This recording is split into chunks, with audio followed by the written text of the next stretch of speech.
I will continue to have conversations with friends, family, and my professional network, even though they are more challenging when they refuse to acknowledge the ideology of hate that targets marginalized communities like mine.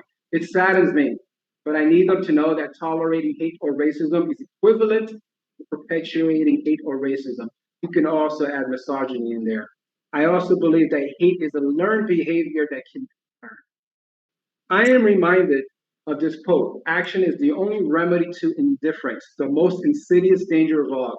Elie Wiesel, a Holocaust survivor, humanitarian, and Nobel Peace Prize winner. Mr. Wiesel's words about indifference reminds us that silence is not an option, for it emboldens those who thrive on division, hate, and authoritarianism. Lastly, let's not forget the fascist rhetoric and plans for a second term.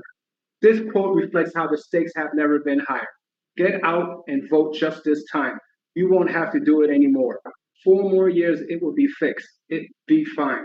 You won't have to vote anymore. In 4 years, you don't have to vote again.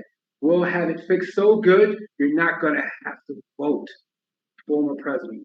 It is my civic duty to spread awareness about Project 2025, which represents more than an ideological insurrection. It threatens our multiracial democracy, national security, and international order. The former president and his allies' objectives through Project 2025 is to dismantle democratic norms, consolidate power within authoritarian administration, and erode the separations of power. My friends, to learn more about their plans, look up Project 2025.